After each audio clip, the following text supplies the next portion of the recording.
This is the Journey Podcast. We highlight the journeys of our guests, where they've been, where they are now, and where they are going. Let's join them on their journey. And welcome to the Journey Podcast. My name's Nate, and I want to thank you for joining us here today. Like and subscribe to our YouTube channel or your favorite podcasting platform for weekly episodes. We are joined today by one of our fantastic guests, Jamie Barlett. She is the owner of PolyPay, and you can check out her episode and multiple other episodes on all of our channels. So it's important to like and subscribe and hit that notify button as well. So Jamie is the founder and president, CEO of PolyPay. She is one of the great entrepreneurs I like to talk to here on the journey, and started PolyPay over 8 years ago as an electronic transactions company. She can dive into just the amazing things that they can do over there, the things that she's done, and really turn it into a national company where she has clients all over the US. And I'm not sure she can tell us if it's international as well, but that's one of the cool things that you can do with electronic payments is work globally with that and not have to worry about checks and cash and all that stuff and moving that money around, and really makes you an international company. So it's such an important service to have somebody in a trusted area like Jamie is to help consult you and navigate that confusing and muddy world of electronic transactions. And Jamie has just a vast just background of experiences with large companies, and also knows a couple of different languages. So I'm excited to just learn more about her story. Thanks for being here today, Jamie. How you doing? Thank you, Nate. I appreciate it. Thanks for having me. I appreciate the opportunity. Absolutely. So tell us about PolyPay and what you do there. Sure. So as you said, I founded PolyPay about 8 years ago, and we are a payment processing company. So we help any kind of size business, small or large, accept cards for payment. I think people thought pandemic, maybe cards and things, were definitely might go the way of the dodo. Then we have, forgive me, then we have the pandemic, and then everyone's like afraid of cash and whatnot. So everyone went back to the credit card. So I don't think it's going away anytime soon, but it's been a very interesting industry to see the iterations and the ways that people want to take payments. So basically, as I said, we facilitate businesses to be able to take cards either in your traditional stance at like a brick and mortar business, or if you have an e-commerce business, or maybe you're a mobile business like a hairdresser or a landscaper. So you can take payments from your clients on an iPad or a phone. And I would agree that it seems like electronic is bigger than it's ever been before. Um, Maybe talk a little bit about COVID. You mentioned that real quick there. Did COVID make your job easier to have that conversation? Like, it's not really a question of do you want it? It's really you have to have it. Did it make it easier for you? Yeah, I think there was definitely, kind of a fear with the cash, the tangibility native cash. People were afraid of touching it. People were afraid of trying to handle it. And I think the true stars of the pandemic I saw, at least in our headquarter town of San Luis Obispo, California, which is a smaller town, you really had to see businesses pivot. So they had to figure out a way to continue to keep doors open. Restaurants, I'm sure, as you saw, Nate, in Ohio, like people were doing things out on, the sidewalk. People were making sure people could do contactless pickup. People were doing, curbside pickup. So businesses were just running meals and things and whatnot outside. And so people were using kind of that tap to pay business. They were paying on the website ahead of time and then just picking up with their phone. So it was really great to watch even the smallest businesses here who really sheltered in place and figured out a way to get through it and to stay viable and to continue to have funds coming in the door. So we definitely saw an uptick in that, and people adopting technologies that I didn't think they would, even if they were smaller, because they knew they had to do something to stay viable. Yeah, it's so true, and it was a really helpful part of the pandemic to have a service like yours there, and probably to have somebody who even understands it. So tell us a little bit. Let's go back pre-pandemic, maybe even pre-PolyPay. How did you come about this idea? What was the experiences that led you to here? Sure. I grew up in right around Detroit, Michigan. Don't hold it against me. I'm I'm sorry, sorry. Nate. As I So said, yes, we're I'm a gonna have to Buckeye edit at that heart. out. So Yeah, sorry. I'll just leave now. Thank you. So I actually grew up in, around Detroit. My dad was a trust banker for, doesn't exist anymore, National Bank of Detroit. So he was in charge of the trust program there at the bank. So kind of grew up watching him teaching me about how he was always very proud to take care of his people's money, make sure that people's investments were safe, that you had to treat them with respect, that, people had worked 30, 40 years for their money.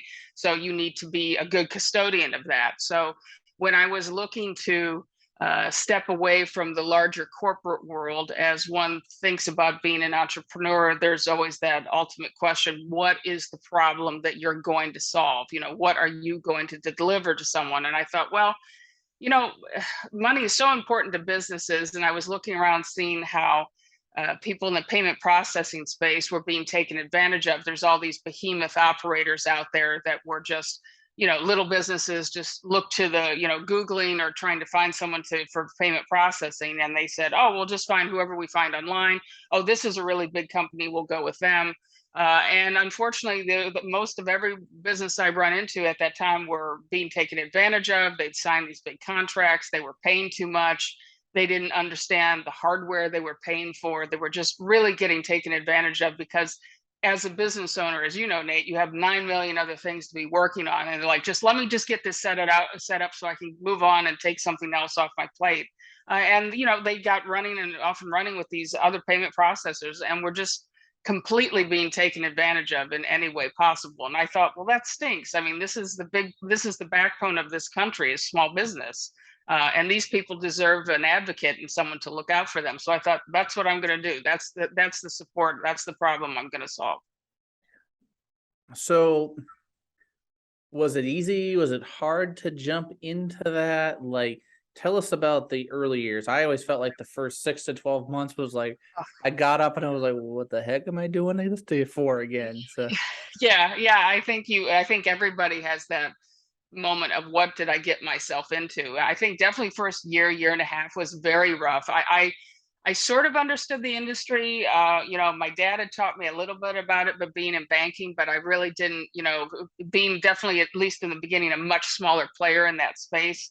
You couldn't get people to talk to you. You really had to knock on a lot of doors to learn things, to get certifications, to try and pick, in our business, we have to pick a secondary financial party to work with us. And we went through a lot of bad marriages. We partnered up with a couple people that I thought maybe would be a good partner with us on the financial transaction side, and it really was I didn't like how they operated, and so I had to unhook myself from a couple different entities that I thought would share the same mission we did and didn't. So I would say it really took us a good 2.5 years to really find the people in the space that we wanted to work with, that shared the same sort of vision, the same sort of kind of morality in the business. So it took a long time. We had to kiss a lot of frogs before we found someone we wanted to be with.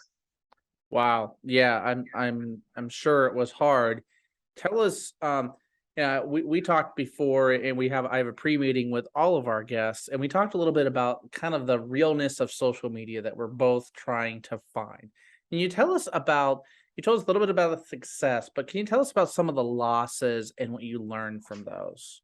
Oh, for sure. Again, that was a big one. Just kind of, first of all, trying to find someone to partner with on the transaction side. And I think, you start to bite off more than you can chew. You think, oh, I can handle all of this, and when you realize, that's when you realize your ability and your bandwidth, or maybe lack of it, right, Nate? So we thought, oh, we're going to do transactions for all these different types of verticals. So we started looking at restaurant and retail, and I thought, all right, we're this tiny shop. We really need to just focus on certain verticals. So we started to pick just a couple things like restaurants, there's a lot of wineries here, Nate. So we did some wineries. And I think a big thing that went along too was there were a lot of people that came and went through the door. There were people, again, that I thought shared the vision of the company, that I think could understand, told me they understood sort of what the entrepreneur world would feel like. And they were afraid. They didn't like it.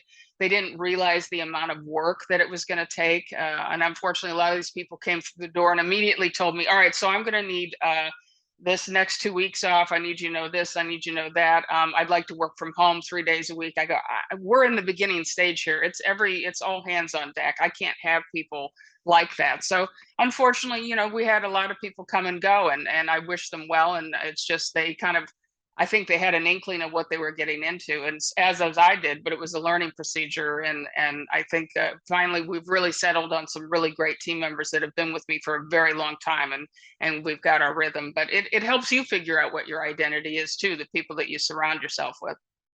So how have you built culture that speaks to your success? It sounds like you built some culture. What have you done around that to build some culture?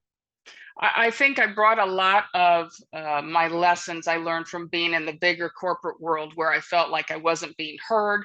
I felt like when I would come to certain people to come up with ideas, instead of being open to hearing what I had, there was almost a thought that I was trying to overshadow them or trying to make them look bad, where I was like, look, this is really for the good of everyone. So I knew that when I hung up my own shingle, what I wanted to have was a very open network of, look, it's a very much an open door policy. If you have an idea, please let me know. If you're not happy about something, please let me know. Because I can tell instantly. I think people are a product of their environment. If they're happy, if they're feeling engaged, if they're enjoying what they're doing, everything kind of percolates to the top and everybody benefits. That's that rising tide, raises all ships here. So I very much feel like we've got an open community here where people can share ideas safely. If they see the concern, that's great. Let me know. And I think the good thing is you want to hire people who are smarter than you, and surround yourself with them. And like I said, and then everybody benefits, and most of all, the customer. So tell us what's a common myth about what you do is. Oh, I love that. That's a great question. I think common myth is that people think it's just very perfunctory, that it's very transactional based, that we're just sitting back and making sure transactions are going through. What I love about it, and what's the more difficult part of it, is if you're doing your job right, Nate, if you're taking care of your customer, if you're there for them when the phone rings, it's very much a high touch, very much a human experience. So these are small businesses that are going through a lot of stresses. Terminals break, they forget to put in tips for things, waiters screw things up, somebody charges a card twice, and so you've got an upset customer, so they're calling us which we tell them to at any instance. So it's very much a human aspect. If you're doing your job right, there's a lot of stress to it. There's a lot of, when you're talking to business owners on the phone, they're on their last nerve, they're exhausted, they need help. And you just have to be there for them. So I think people think it's a very perfunctory, cold, transactional type of business to be in. And if you're a bad actor in this industry, it probably is that way for you. It's easy because you're ignoring the human aspect of it. But we don't shy away from that. Yeah, I think that's true. Unfortunately, that there would be a rep would come through and sell a system, and as I haven't heard from them in 5 years. Of course, Yeah. they'll sometimes pay a little extra. I know I would pay a little extra if I could actually get some help with it. That's sometimes the challenge. Yes, absolutely. Makes a huge difference. So tell me about a challenge you're facing in your business right now and how you're overcoming it. Well, it's a great challenge. I know you mentioned, I wish we were global. That would be great. Maybe that's the next step, Yeah. world domination. But we're lucky enough to be in 11 states right now. And then we did a city count the other day. We're in 74 cities specifically. So I think the big challenge right now, obviously, is growing our company. We're getting a lot of positive feedback, just needing more bodies. So we've been working on our referral advocate program, which are people in different industries like yourself, like the tech world or the bookkeeping world, where payment processing comes up either as maybe a line item or an integration item, or people that work in certain industries in restaurant or retail. So we're looking to grow that program where it's a revenue share program on a monthly basis for individuals that kind of bring business our way. So I think the big thing is trying to grow our footprint. We're a small core team that's based in San Luis Obispo. We have a few people in the Columbus area where we have our second office. But I think that's the big thing, is the scalability has definitely been a bit of an issue for us. So we're trying to grow that program. And we just hired another sales executive here for us to help and grow that model as well, grow some partnerships. We know we have a good product, but I think, as you know, Nate, how do we get it out there? How do we get people to know about us? How do we get people to know that we can make a difference for them? Well, hopefully from the Journey podcast is just one small way that we can help here. Yes. So, do you think that, tell me a little bit, like, are you just a payment transaction person, or do you feel like you end up consulting on other aspects of the business? Oh, most definitely. I think if you would boil us down to like a phrase or a definition, we're kind of an ISO. So we're an independent sales office that has partnered with a few different payment processors so that we'll be able to offer different capabilities, different products to help with different industries. But we definitely consult. I think we take it a step further because we're not necessarily focused just on, how can we make money? We love talking to new businesses about how they want to grow. Are they a multi-location business? We figure out how to set them up with a point of sale or a software solution that's just the right amount of firepower. I think a lot of people, as you mentioned, Nate, the salespeople come in, they're just wanting to move on to the next thing. They want to get their spiff, they want to move on and get the next deal. We want to make sure we tailor something that's just enough for a new business. I always walk in and see some of these new businesses that have these massive point of sale systems that have gift cards and loyalty programs and hookups into their website. And of course, that's the way they get them. They make it sticky. And then when, 6 months down the road, small business sees what they're paying, they're like, how the hell do I get out of this horrible marriage? And they realize they're stuck for, 1 to 3 years. And we love to try and uncouple from them from that and try and put them into a nice, sustainable, normal solution that they can just grow and scale with. Yeah, because the unfortunate thing is probably you find situations where they can't even really afford it. Oh, They've got absolutely. way more, and running a small business, things tend to add up and things happen Oh, you yeah. didn't expect. And it's very unfortunate. From your experience with working with small businesses, startups and those kind of somewhere along the way, what would you say is like the biggest need that you find that they have? You're talking about financial transactions and how to get the money. But what do you think is their biggest need? I think their biggest need is for something that it's interesting in this industry now how much information again is becoming very important. So they want a cost-effective and real-time way to see how they're doing. A lot of our businesses, I think you would agree, Nate, are one of those. Restaurants are just living on one batch out each day to figure out how to pay for food costs and waiters and things. So data is very much so they're all looking for a cost-effective solution that can give them real-time data that a business owner could be anywhere and they can log in and see this is how much they've made today, this is how many reservations they've had, this is how much, this is what's selling, this is what they should be offering.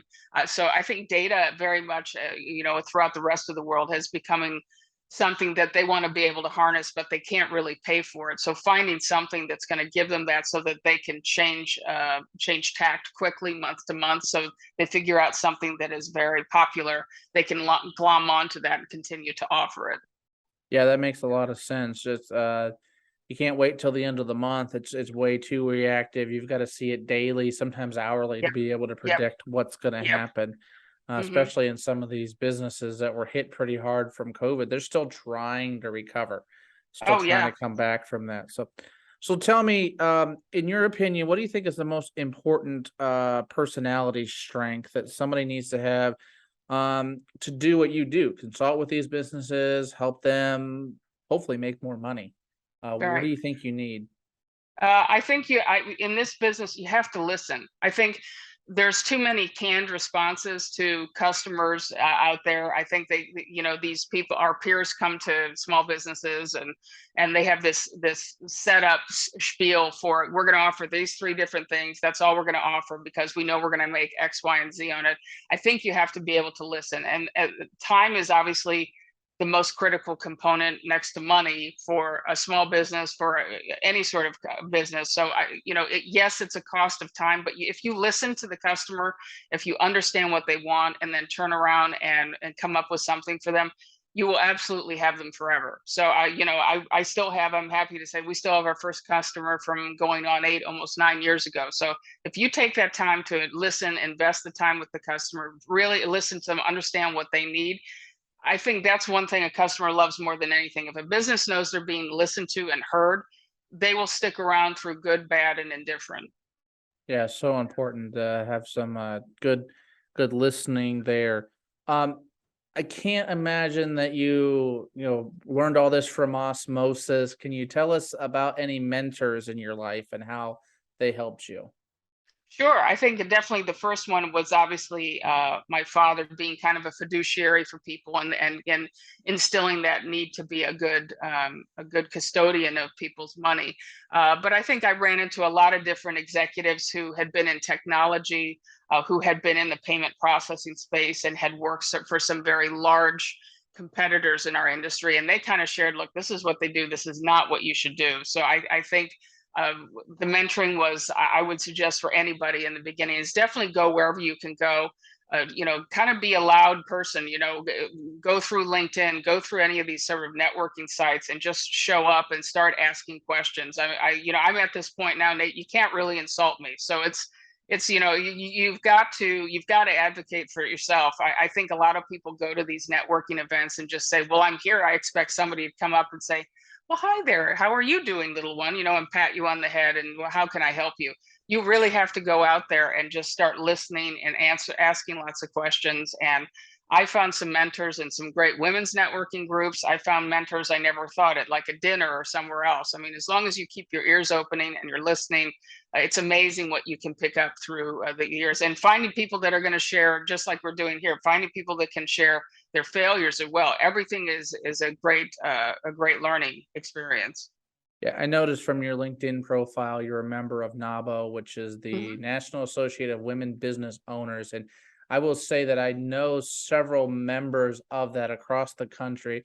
Excellent group of people that I've met there. Great organization. Mhm. If you're a woman in business, I think it's worthwhile checking out that there's a lot of mentoring I find in that I'm seeing that people are really growing through that organization. So from what I understand, it's a great organization to be a part of. Yeah, You can speak yeah, to that some more. yeah, absolutely. I'm a member of both, kind of what they call the Central Coast chapter here in California, and then there is a Columbus chapter as well. The great thing about that membership is, if you're a member in any one entity, you can actually go to any of the chapters, to any of their events, and participate in them, which is just amazing. So if you find yourself in another city, in Cleveland, or you find yourself in Indianapolis, you can just hop on their website and there's a lot of they really kept it going too through the pandemic. A lot of online resources. They were doing online networking, so that didn't stop when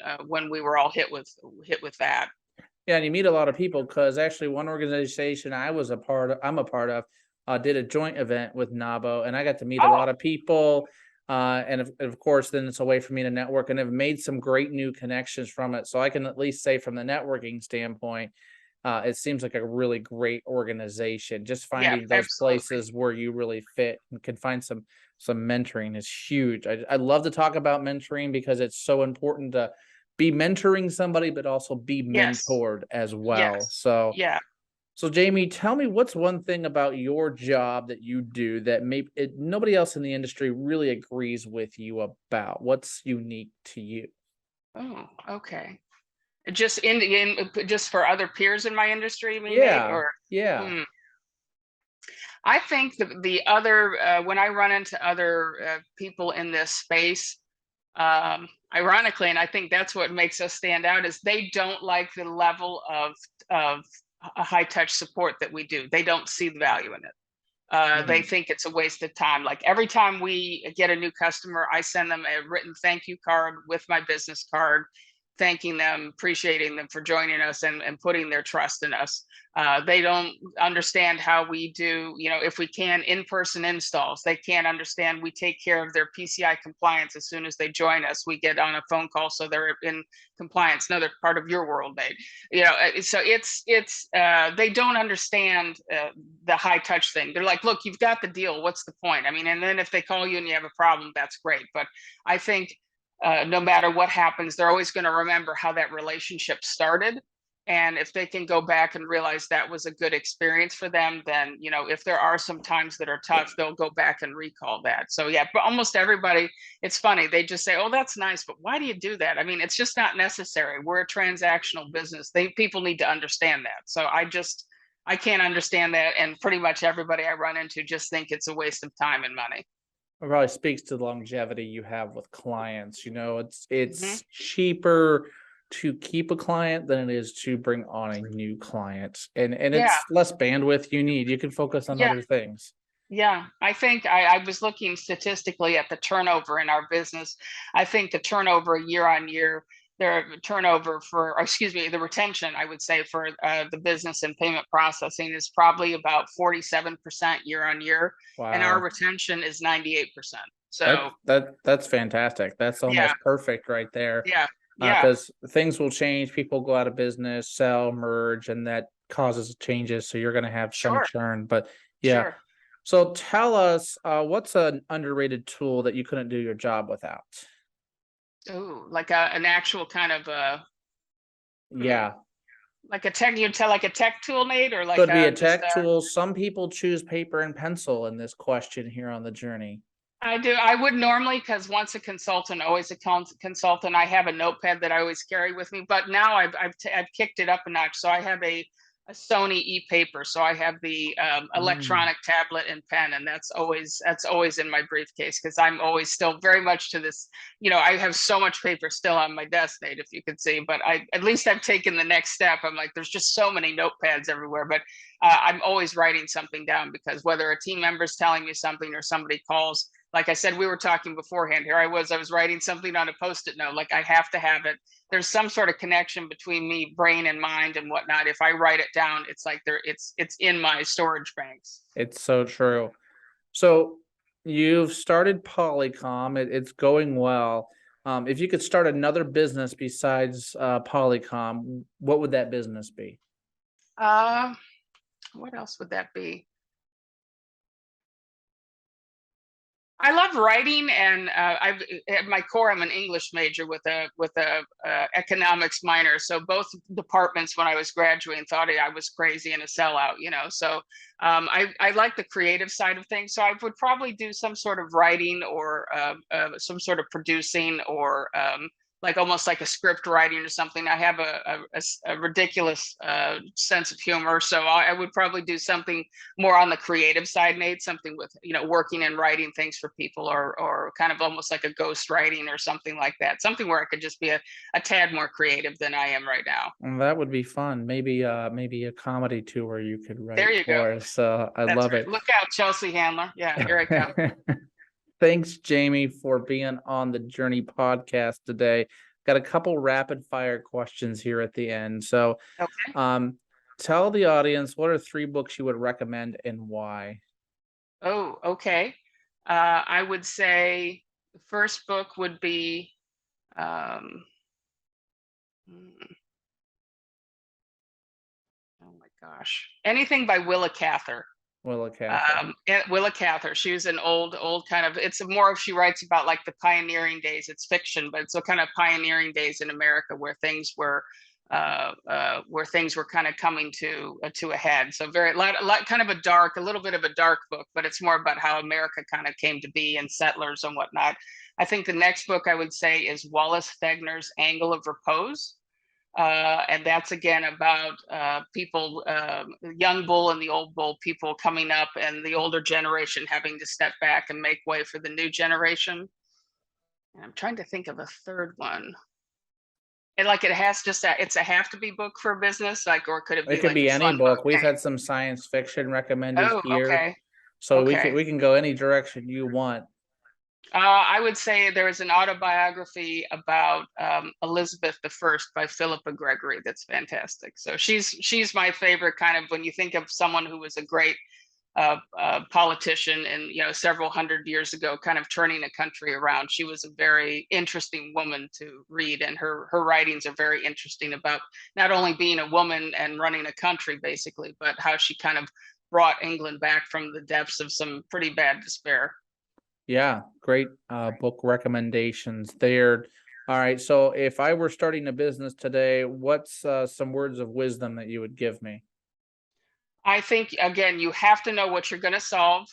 Don't jump ahead and think about yourself being incredibly successful. Like we talked about social media, where there's just the glossy photo of you at your desk and you're just watching the money roll in. I think people think that way. I think go to anywhere, to attend any events you can, ask questions. Don't be afraid to ask, but you have to get out there. I'm very much an introvert, so I couldn't believe I created a sales organization. So you've got to get out there and you've got to not be afraid to ask questions. And I think just know you have to be patient and you have to be ready to really ride the roller coaster. This is not for anyone, and just going to know it's not going to be immediate. Yeah, it's good. Thank you so much. Tell me, I've asked you a lot of questions today, Jamie, but is there any questions you wish I would have asked you? No, I loved all the different questions. I love the just sort of the customer side, my personal side. No, all of that. I think no, anything what I ask, am I happy? I'm absolutely happy. I'm ecstatic, and I'm so glad I can't believe I did this, and I'm looking forward to the next 8 years. That's great. Yeah, I think it's great what you're doing there and just really serving your clients in all 74 cities. So we're gonna triple that next year, right? Oh, I like that. All right, I'm putting that down, Nate. All right, you'll hold me to it. So Jamie with PolyPay, tell us where the listeners can find you online and how they can engage with you and talk with you further. Sure. So we have our website, which is polypay.com. That's POLYPAY.com. We're also on Instagram at PolyPay Processing. We're kind of bulking up our social media presence. So you should see a mix of fun and business related posts there as well. And take a look at our website, read our story. Unlike other people in our industry, you'll see our photos, your CEO bios, you'll see the people behind the company, some of the fun stuff. And, if anything looks like we can be a service, there's contact us button there, and we'd love to have a conversation and see what we can do. All right, go check out their social media. I'm expecting some dances on social media coming up soon. Okay. So All right. I know. The challenge is out there, and then you'll have to challenge me back. So, because I have no dances out there either yet. Okay, noted. So, go check out Jamie. She's great to chat with, has a wealth of knowledge, and I really appreciate you being on the Journey podcast today and sharing a little bit of your story. Thank you, Nate. I appreciate the time. All right, thanks so much.